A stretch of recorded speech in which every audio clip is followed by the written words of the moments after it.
Réunis à Lomé au Togo, les dirigeants africains ont appelé à une mobilisation collective pour faire face à la montée des défis sécuritaires qui touchent le continent. Le forum Lomé Peace and Security, tenu les 11 et 12 octobre 2025, sous le thème L'Afrique face aux défis sécuritaires complexes, comment renforcer et pérenniser la paix et la stabilité dans un monde en mutation, a été l'occasion de souligner la nécessité d'adopter une approche plus coordonnée et innovante.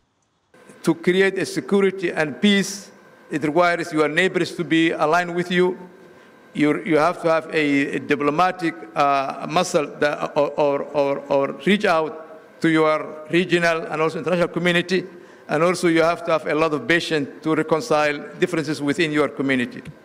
Parmi les principaux enjeux évoqués figurent l'intensification des conflits armés, la menace terroriste ainsi que la crise humanitaire provoquée par les déplacements massifs de population. En 2024, près de 45 millions de personnes ont été contraintes de fuir leur foyer à travers le continent, soit une augmentation de 14% par rapport à l'année 2023, ce qui souligne l'urgence de mettre en place des mesures opérationnelles efficaces. La première des choses à faire, il faut faire un nettoyage. C'est-à-dire que si vous voulez débarrasser l'Afrique, parce qu'il ne faut pas se dire que ce sont les pays du Sahel qui sont concernés. On avait pensé la même chose à un moment. On était loin de nous imaginer que ça allait nous arriver aussitôt.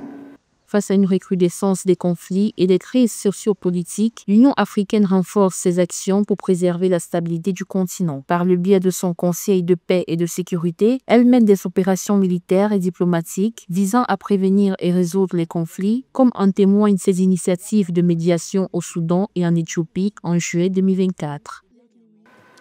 La deuxième, c'est de faire en sorte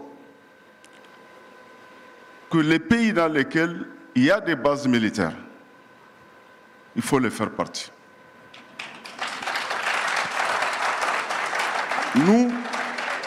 Nous avons fait partie de ces bases militaires et je vais vous dire les gains qu'on a eus. Le premier gain qu'on a eu, c'est que notre armée est montée en puissance, elle a gagné en autonomie. Cette réunion de haut niveau, la deuxième depuis celle organisée le 22 octobre en 2023, a rassemblé des décideurs, des experts, des représentants d'organisations régionales et des partenaires internationaux afin de réfléchir ensemble aux réponses africaines face aux multiples menaces qui pèsent sur la paix et la stabilité du continent.